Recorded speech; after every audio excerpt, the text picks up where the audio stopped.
Hello everyone, my name is Sharon, also known as Sagefira, and welcome back to my playthrough of I Was a Teenage Exocolonist, recorded live over on Twitch. Last time, we were reminded just how dangerous living on Vertumna is, losing both Uncle Tonin and Professor Hal within weeks of one another. To say that morale is low in the exocolony is an understatement, but with a new year comes new possibilities. Maybe the tragedy of the last 2 years can fuel our endeavors moving forward. We are jumping back in. I think we're jumping into our 12th year, I believe. Our 12th year of life, which is exciting. Yes, we are 12 years old. We have bird-like eyes that miss nothing. We can take a beating or drop a brick on your foot without cursing, and our keen eyes can find things that other people miss. So let's go ahead and start today by talking to our best friend, Tangent, and see what she has to say. Tangent is storming around the quad in front of engineering, checking notes on her holopalm, gesturing and grunting in frustration. Ugh, this is the worst. What's the matter? I can't possibly, she says, her voice cracking. She seems too upset to even explain it. Professor Hal, she tries again. Hal, he was helping me with this physics chapter, and now he's... She throws her hands in the air, virtual holopalm screens flying everywhere. I can't understand this without him. This is impossible. She chokes out. Why did he have to die? I miss him too, Tangent. Tange nods angrily. He was a good teacher, she says. He didn't deserve to die. I wish I could have done something to save him. You both go quiet for a few seconds. Eventually, Tange sighs. Well, we can't count on the adults to protect us, that's for sure, she says. We'll have to do it ourselves. Well, good luck. I wish we could help her, but we don't have enough engineering skill. Tange nods, going back to her notes. Thank you, she mumbles. Oh, Tangent, I'm sorry we weren't able to help you, pal. Cal has collected a fine assortment of plastic and metal containers and assembled them into what passes for a drum set, and his clattering away at them echoes through the garden. When he sees you, he twirls his drumstick and gives you a cheeky smile. What? They were just gonna get nano-recycled anyway. Okay. Do we want to give him a present? What do we have that we could potentially give him? Have we learned of... Oop, I didn't want to talk to him again, but we're doing it. The sound of hammering rings through the garden. You find Cal helping your mom build a row of raised garden beds.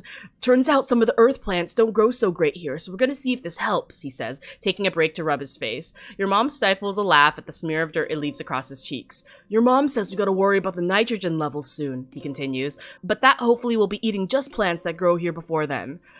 I see. So what I wanted to do is I wanted to check and see if we know what he likes red Xeno eggs. Do we have any of those to give him? We do. So we can go ahead and give him a little present to have him like us a little bit more. So let's give him a red Xeno egg. Is that an alien egg? Cal exclaims. Wow, I wonder what's inside it. If it's still warm, maybe we can hatch it. He lifts it up and scrutinizes it. Anemone's always talking about wanting to eat a big ol' egg, he says. If this one's not fertilized, I'll give it to her. Let's see. Let's talk to our mom and our dad. Your mom blinks like she hasn't seen you in a while. Wow, you're getting big, she mutters, shaking her head in disbelief. And our dad says, if your mom already said no, I agree with her, your dad says, without looking up from his work. I know you two disagree about things, but she's still your mom. Okay, I didn't even ask her anything. I'm just saying hello. Since our stress is relatively low, I think I would like to, go and explore outside, because our stress is only at 10. So I think we're gonna go ahead and do that. You've seen Dice use this drain pipe behind the garrison to sneak through the walls. There's a metal grate that comes off so you can crawl through. Do you want to go out there? I think so. Let's do that. Let's go ahead and sneak and explore nearby. We'll get bravery and perception, and we'll hopefully get some stats for animals, because that's kind of like my goal right now. Is I want to get my animal stat up. I want to get it up to 20 so I can work with my dad. Because I'm really interested in having little Sagefira here work with animals once we get access to them. Some farmland has spilled outside the walls. The fields don't look like they're doing very well. Nobody's around right now. In fact, it looks a bit abandoned. There are some meager-looking crops ready to harvest, but animals are starting to get at them. Let's salvage what we can. You pull up a handful of wrinkly tubers. They're probably supposed to be potatoes eventually, or maybe yams. It's hard to tell. You dig around a little longer, but it's all pretty picked over. All right. So at least we didn't have any problems with that. I dig up a bunch of medicinal roots. You sneak up to the expedition office at the colony gates. Nobody has seen you yet. The lively hustle through the gates makes you kind of miss your friends inside. If you want to go home, you can sneak back through that drain pipe now. No, I want to keep exploring. Okay, so that's good to know. Going to the right takes us right back to the gates. So in the future, we should always just move forward. Yes, an animal. Look how pretty it is. It's like a sheep. A large woolly blue creature is floating here, a meter off the ground. It seems to be upside down, which is causing it some distress. Its segmented legs kick uselessly in the air as it tries to right itself. This must be a float cow. The colony's working on domesticating these, though you haven't seen one up close before. Her slitted eyes look at you imploringly. She makes a helpless, lowing noise and tries again to flip over, but she can't. I'm sorry, we have an option to pop the float cow. That's rude. Let's go ahead and figure out what's wrong with her, because I feel like that's the kind thing to do. You take a closer look at the float cow. You've heard that they float using a certain ratio of liquid to gas in their membranous bladders. So after some consideration, you figure out the bladder on her back must be too full of liquid. Oh no, but we don't have the ability to milk her, so I guess we should just leave it? Because popping her is mean. I'm not gonna pop the cow. Oh, that's the only option I have, though. Huh. So I either pop the cow, or I don't continue exploring. That's kind of disappointing. What do we think's gonna happen if I pop the float cow? That's so mean. But I kind of want to know what's gonna happen.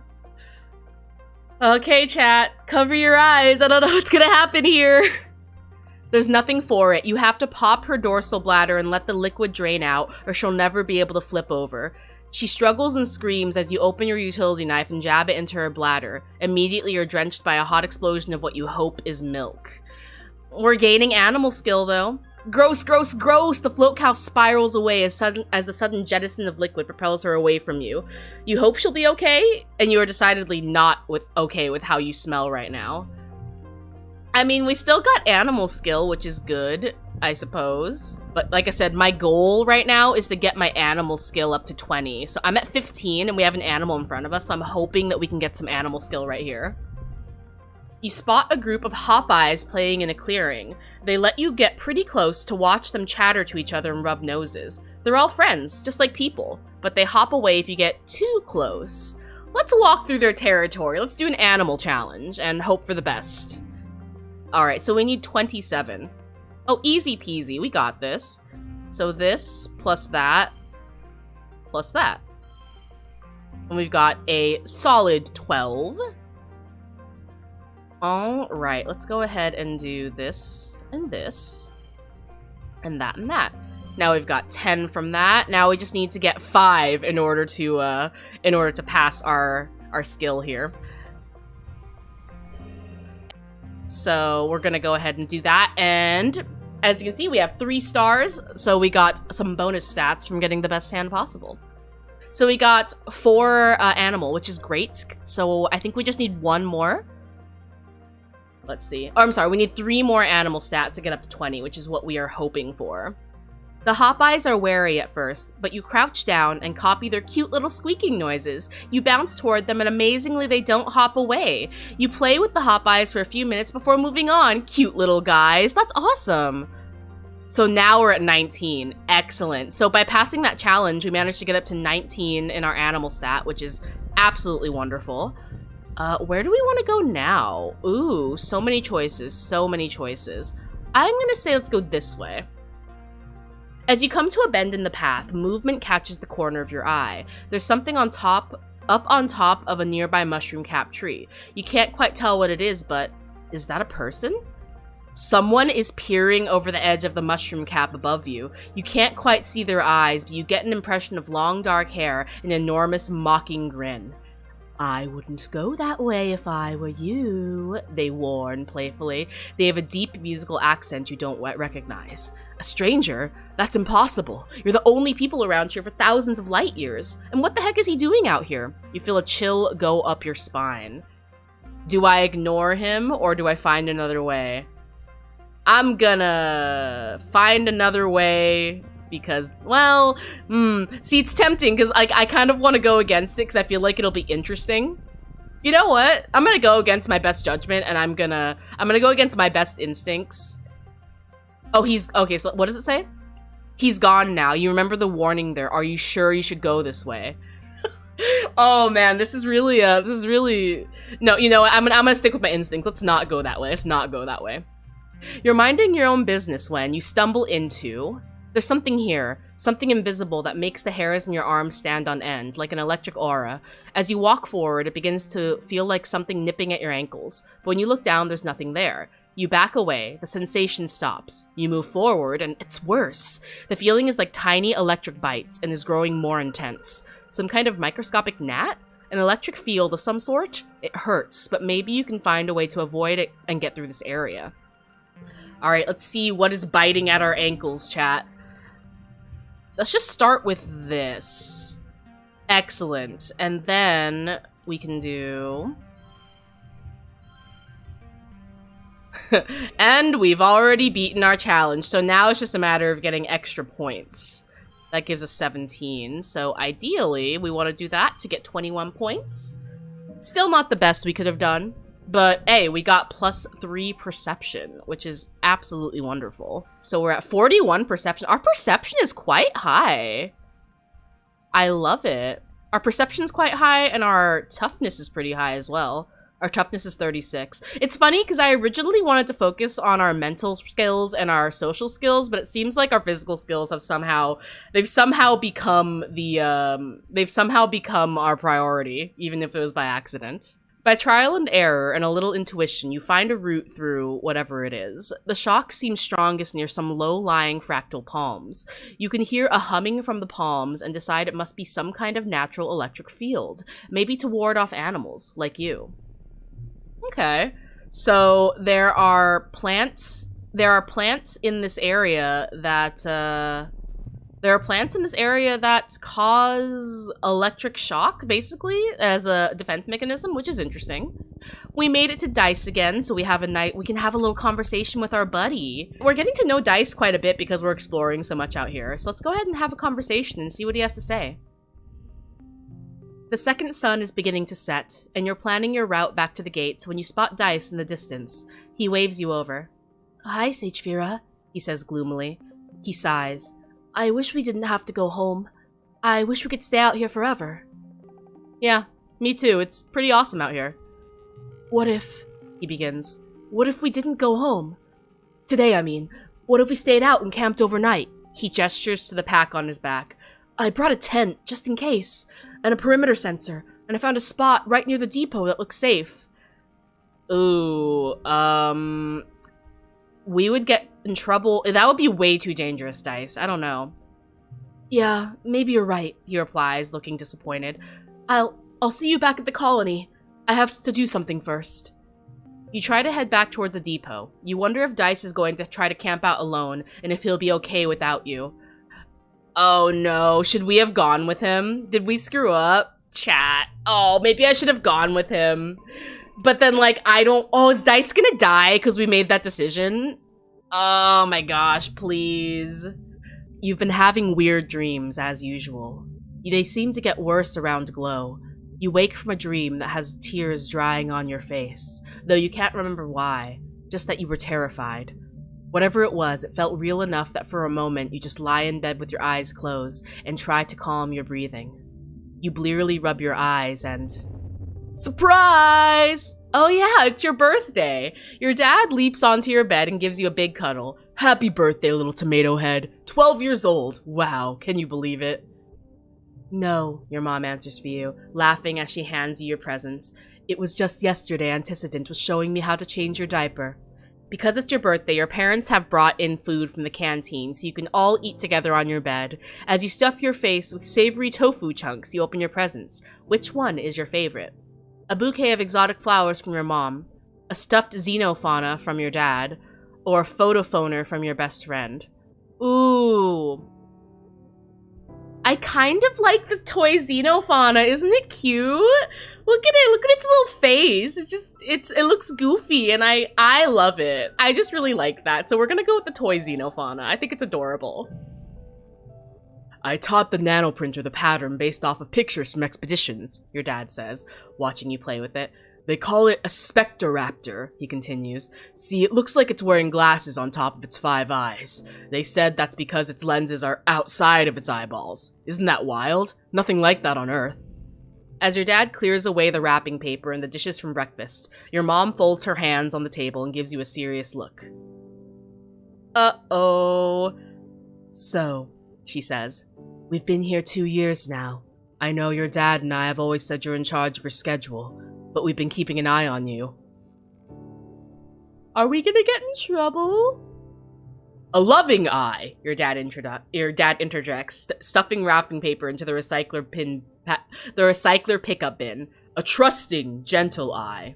Professor Hal used to tell us all the time about how hard you're trying in school, your mom continues. That's great. Your dad and I are really proud of you. Working might seem fun and grown up when you're a kid, but if you want to do more than manual labor, you'll need some book smarts too. I mean, we have some book smarts. 26 reasoning, 26 engineering, like that's not bad, right? Your dad joins you again. So, it's time to start thinking about how you're going to contribute to the colony when you're older. At the look on your face, he laughs. Don't worry, we're not going to make you get a job right now. We're just asking, what do you want to be when you grow up? A farmer like you two, a teacher like Professor Hal, a mom with like 10 kids, captain of the sports ball team, a famous idol, monster hunter, governor of Vertumna, or do I have to decide right now? Ooh, what would little Sagefira want to be? I mean, I would say farmer, but we didn't study biology at all. I don't think teacher is the vibe. Mom of 10 kids now. Like, I'm leaning towards Monster Hunter, to be real. Monster Hunter seems like it seems like with everything that we've like started to learn and like the vibe that I've been kind of giving my character, I feel like with good toughness, good perception, learning about animals, I feel like Monster Hunter is the way to go. I'm gonna go with, I want to be a Monster Hunter. Your mom laughs. You've been playing too many holo games, Sagefira, she says. Hunting monsters. I hope it doesn't come to that here. She rubs her leg under the table where the prosthetic attaches to her bone. Just remember, being a hero isn't all it's cracked up to be. Well, your mom starts to get up. I'm sure your friends all want to wish you a happy birthday. She stops and snaps her fingers. Oh, you might not have considered a career as a depot clerk, but Al and Bernie mentioned their daughter Mars is working there, and she needs some help. Now that people can freely order luxuries, it's pretty busy there. Sure beats shoveling dirt, your dad laughs. If you don't take that job, you tell Mars I'll be right there. Your mom rolls her eyes and smiles. Oh, this is gonna be interesting. Hello? Oh, right. Because Tonin is gone, now we have Utopia chilling here. You step cautiously through the colony gates. You aren't going to catch Chief Surveyor Utopia unawares. She can spot a kid trying to sneak out the gates from half a click away. She grins and makes a turnaround gesture with her fingers. Let's go ahead and... Has our bestiary gotten larger? It has. What's a manticore? Manticore, Xenophilus tyrannus. Highly intelligent and predatory, their plumage changes according to the season. Their body is comprised of almost entirely of dangerous weapons. Do not approach. Unisaur, Xenosaurus unicorn. Usually docile, carnivorous reptilians, extremely dangerous when hungry. Feeds every 2 weeks using its inner pharyngeal mouth to pull in its prey like an eel. And we've already read about float cows and hop eyes. Okay, so what do we want to do this month? We do need a break soon. Our stress is at, what is that, 85? So we do need to stop worrying about that. But let's see. I do want to get my animal skill up to 20.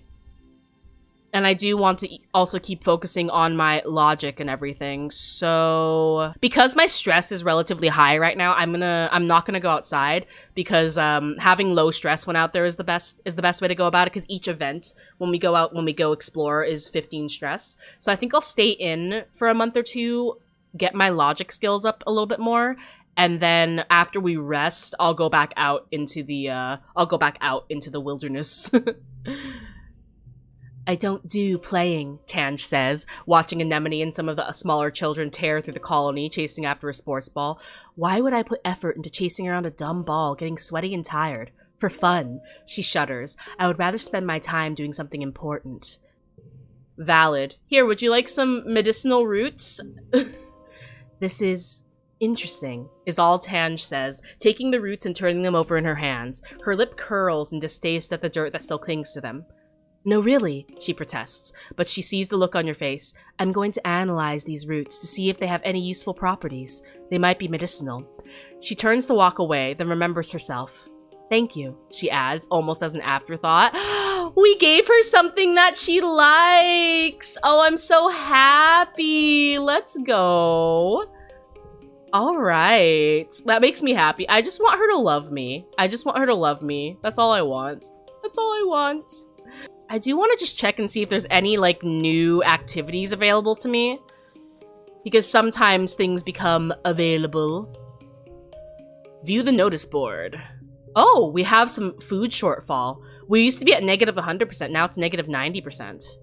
Interesting, so that's something to think about.